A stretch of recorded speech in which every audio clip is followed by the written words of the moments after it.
Hello everyone, welcome back to Khushi's cafe. Hope you all are doing well. जैसा कि हम सबको पता है कि यूपीएससी सीएससी 2020 के रिजल्ट्स आ चुके हैं। सभी जो टॉपर्स हैं उन्होंने अपनी स्ट्रेटेजी शेयर करना शुरू कर दी है। तो मैं भी बहुत ज़्यादा इंटरेस्टेड रहती हूँ सबकी बातें सुनने में, किसने क्या किया। मैं अलग से अपना टाइम निकाल के खाना बनाते बनाते या कुछ भी एक्स्ट्रा काम करते करते मैं सुनती रहती हूँ और कोशिश करती हूँ कि जो उन्होंने पॉइंट्स रखे अपनी स्ट्रेटेजी में, अगर वो इम्पोर्टेंट है या फिर मेरे पास नहीं है और वो इम्पोर्टेंट मुझे लग रहा है कि हाँ ये ऐड करने से मेरी प्रिपरेशन भी अच्छी और हो सकती है, तो वो मैं ऐड करने की कोशिश करूँ। लेकिन यही सब 3-4 वीडियो जब मैंने देख ली हैं तो इसके बाद कुछ चीज़ें हैं जो मैं आप लोगों से शेयर करना चाहती हूँ, क्योंकि जो चीज़ मैंने फील करी तो मैंने सोचा मुझे आप लोगों के संग में शेयर करनी चाहिए। कुछ साइकोलॉजिकल फैक्ट्स है, सिंपल सी बातें हैं। तो वो ये कि जब हम दूसरों की स्ट्रेटेजी वगैरह देखते हैं, सबसे पहली बात तो ये बीइंग ए हाउसवाइफ हम लोगों के लिए सबसे बड़ा मन छोटा करने वाला पॉइंट यहीं पे हो जाता है कि कोई भी ऐसा टॉपर नहीं है जो कि हमसे रिलेटेड हो।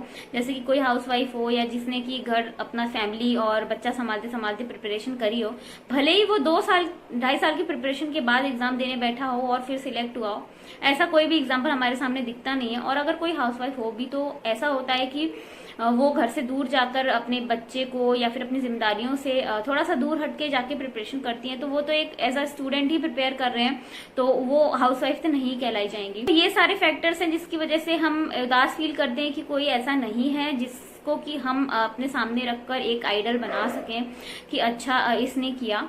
बट कोई बात नहीं, इसमें मन छोटा करने वाली बिल्कुल भी बात नहीं है, क्योंकि हो सकता है कि हम लोगों में से कोई ही वो बन सके। तो इस चीज के ऊपर हमको वो रखना है कि हाँ, अगर हमने कुछ चीज करने की सोची है, ठानी है, तो हमको करना है, उदास नहीं होना है बल्कि सीखना है। तो अगर आप स्ट्रेटेजीज वगैरह देख रहे हैं दूसरों की, तो आपको अपने माइंड में ये रखना है कि इसके जो भी अच्छे पॉइंट्स होंगे और जो मुझे अपने प्रिपरेशन में ऐड करने से मेरी प्रिपरेशन बेटर हो सकती है, वो आपको करना है। लेकिन ये नहीं देखना है कि कई लोग बोलेंगे कि मैं 15 घंटे पढ़ती थी या मैं 18 घंटे पढ़ती थी, तो हम लोग तो वहीं अपने आप को वो कर देंगे कि यार हम तो इतना कभी पढ़ ही नहीं सकते, हम पढ़ ही नहीं सकते, हम पढ़ना और पॉसिबल भी नहीं है। नॉर्मल स्टूडेंट के लिए भी पॉसिबल नहीं है इतना। आई डोंट नो कि कैसे वो लोग कर लेते हैं, मैं बिल्कुल भी नहीं जानती हूँ। तो इस चीज का बिल्कुल ध्यान रखें कि आपको मन छोटा नहीं करना है। आपको क्या करना है, आपको अपने माइंड से चलना है। ये पूरी प्रिपरेशन ही आपकी ये इसलिए होती है कि आप अपने माइंड को यूज करना सीखें। बात कुछ बन जाने की नहीं है, बात बदल जाने की है। बात यह है कि आप अपनी लाइफ में किस तरीके से डिसीजन लेते हैं, वो ही इफेक्ट करेगा आगे चल के। अगर आप कुछ बनते हैं या आप कुछ भी अपनी लाइफ में करते हैं, जरूरी नहीं है कि आप आईएएस ही बन जाएं, हो सकता है कि आप आईएएस ना बन पाए, पर कुछ तो करेंगे ना अपनी लाइफ में। तो आपका पूरा जो एक स्टैंड होना चाहिए वो किस तरीके का होना चाहिए, वो आज से ही निर्भर करेगा। आपको आज से ही धीरे धीरे अपने आदतों में, अपने सोचने विचारने की जो भी हमारे तरीके हैं उनमें चेंजेस लाने की जरूरत होती है। तभी जाकर एक दिन आप कुछ एक पोजीशन पे जा पाते हैं। और अगर आप एकदम नए नए हैं तो फिर मैं ये कहूंगी कि आप बिल्कुल आइडिया ले सकते हैं और 3-4-5 अच्छी वीडियोस देख करके टॉपर्स की, वहां से अपनी स्ट्रेटेजी पर्सनल बना सकते हैं। तो मैं ये कहूंगी कि आप अपनी लाइफ के अकॉर्डिंग, अपने शेड्यूल के अकॉर्डिंग आप अपनी स्ट्रेटेजी खुद बनाएं। भले ही आप दूसरों से आइडिया ले लें, लेकिन कॉपी पेस्ट कभी ना करें, क्योंकि वो कभी सक्सेसफुल हो ही नहीं पाएगा। अगर आप कॉपी पेस्ट करेंगे तो आपके जो लाइफ के रूटीन होंगे या आपकी जो लाइफ है उसमें वो बैठ ही नहीं पाएगा। और सबके माइंड की एबिलिटी और बैकग्राउंड डिफरेंट होते हैं, तो यहाँ पर क्या है, बैकग्राउंड का भी फर्क पड़ता है। बीइंग ए हाउसवाइफ आपके पास कोई बैकग्राउंड नहीं है, घर में काम करके आपको 0 एक्सपीरियंस है। घर के काम और घर संभालना ये किसी भी तरीके के एक्सपीरियंस में काउंट नहीं होता है। आई एम सॉरी कि बहुत सारे लोगों को बुरा लग जाएगा ये सुन के और मुझे कमेंट्स भी आएंगे, बट ये सच है। यहाँ से आप किसी तरह का कोई एक्सपीरियंस नहीं ले सकते। इवन आप और ज्यादा यहाँ से डरे हुए एक इंसान बन जाओगे, क्योंकि आपको घर से बाहर निकलना आता ही नहीं है। आपको लोगों से बातचीत करना, लोगों को हैंडल करना, नेगेटिव चीजों को किस तरीके से हैंडल करना, ये आपको आएगा ही नहीं, क्योंकि आप घर में उन सब चीजों की प्रैक्टिस कर ही नहीं रहे हो ना। सिंपल सी बात है, ये एक साइकोलॉजिकल फैक्ट है, इसमें कोई भी ऑफेंड होने वाली बात है ही नहीं। तो ये चीज है। तो इन सब चीजों का ध्यान में रखते हुए आप जो भी अच्छे पॉइंट्स हो वो निकालिए और अपने प्रिपरेशन में उनको ऐड करिए या फिर अपनी स्ट्रेटजी खुद बनाइए।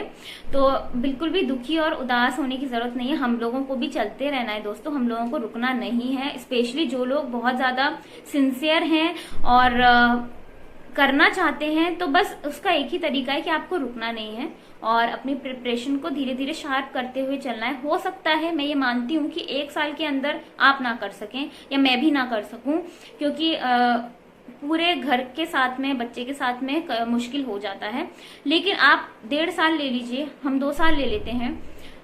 एटलीस्ट हम जब खुद अपने अंदर से कॉन्फिडेंस हमको आ जाएगा और हमको लगेगा कि हाँ मैं प्रिपेयर हूं, भले ही नतीजा कुछ भी हो, लेकिन अपने मन को लगना चाहिए कि हाँ now I am prepared, I have a personality, now I can represent my self, and मेरे अंदर वो बात है कि मैं वहां जा सकती हूँ। अभी तो ये हो रहा है कि हमको, हमारे अंदर जो इतना कॉन्फिडेंस ही नहीं है, हमको पता ही नहीं है कि हम उस लायक है भी कि नहीं। तो जब ये भरोसा आप लोगों को अपने ऊपर हो जाएगा कि हाँ मैं इस लायक हूं, सिलेक्ट होना नहीं होना वो एक बिल्कुल अलग बात होती है, लेकिन जब आपको अपने ऊपर भरोसा हो जाएगा तब आप उस चीज को हर जगह इंप्लीमेंट कर सकेंगे, क्योंकि एक मन जैसा होता है वो वैसा ही हर जगह रहता है। तो अगर आपकी अप्रोच बहुत ही सिस्टमेटिक है, अगर आप साइकोलॉजिकली, सोशली अपने सोच कर अपने डिसीजंस को लेते हैं, बहुत स्मार्टली, बहुत सोच समझ कर लेते हैं, तो वो जो वैल्यू सिस्टम आपने अपना बनाया है वो आपका हर डिसीजन में दिखेगा। और इस तरीके से जब आपको अपने ऊपर विश्वास होने लगेगा तब बहुत अच्छा हो जाएगा। और ये सब छोड़ करके वापस आप सिर्फ एक हाउसवाइफ रूटीन में फॉल करें, वो मैं नहीं चाहती हूँ। और इसीलिए मैंने ये वीडियो बनाया कि ऐसा ना हो कि कोई लोग दुखी होकर के वापस अपने रूटीन में आ जाएं कि मुझसे नहीं होती, छोड़े प्रिपरेशन। तो इन सब चीज़ों का प्लीज़ ध्यान रखना। और बाकी सारी जो चीजें हैं, जैसे कि फैमिली मैटर्स या कोई कुछ कहता है या कोई आपको कुछ करने नहीं देता है, तो वो चीजें आपको खुद सॉर्ट करनी होंगी। लेकिन कोशिश करूंगी जितनी मुझसे हेल्प हो सके वो हो। और कोशिश करिए कि आप जो भी कर रहे हैं उसमें आपको स्पेस तो चाहिए ही, नो डाउट, बट अपने बेबी को थोड़ा सा ध्यान में रखते हुए करिए। अपने बच्चे को या तो आप अच्छे से खुद उसको देखिए, और ऐसे टाइम में आप स्टडी को, अपने रूटीन को रखिए जहां पर मैक्सिमम टाइम वो सो रहा हो या फिर वो बिजी हो या फिर स्कूल जाता है तो वो स्कूल जा रहा हो। ऐसे टाइम में रखिए जिससे कि आप उस पर भी प्रॉपर अटेंशन पे कर सके, क्योंकि बच्चे को पेरेंट्स की जरूरत होती है दोस्तों।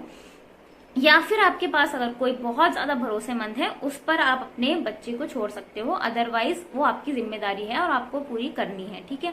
और यहाँ पर मैं सिर्फ मदर की बात नहीं कर रही हूँ, मदर एंड फादर दोनों की जिम्मेदारी होती है बच्चा, और दोनों को मिलकर समझदारी के साथ में अपने बेबी को बहुत अच्छे से बड़ा करना है, देखना है, और उसके साथ साथ में खुद को भी ग्रो करना है, क्योंकि आप ग्रो नहीं होंगे तो आप अपने बच्चे के लिए भी अच्छे डिसीजंस नहीं ले पाएंगे। तो इसीलिए अभी जो जर्नी है, मोस्ट ऑफ द मेरे से जो लोग जुड़े हुए हैं उनके बच्चे छोटे ही हैं, तो अभी अगर आप अपने आप को ग्रूम कर लेंगे, अभी अगर आप सही गलत को समझने लगेंगे, अभी अगर आप अपने डिसीजंस लेना सीख जाएंगे, तो फिर आगे चल के आप लोगों के लिए ईजी रहेगा और आप गाइड भी कर सकेंगे। एक चीज मैं और कहना चाहूंगी कि ये जो प्लेटफॉर्म होता है सिविल सर्विसेज का, ये यहाँ पर आप ज्यादातर देखिएगा जो लोग सेकंड इनिंग स्टार्ट कर रहे हैं, मतलब जो लोग दोबारा से पढ़ना स्टार्ट कर रहे हैं, जैसे बहुत से लोग पहले से जॉब में होते हैं वो दोबारा से स्टार्ट करते हैं, तो उन्हीं में से हम लोग भी हैं।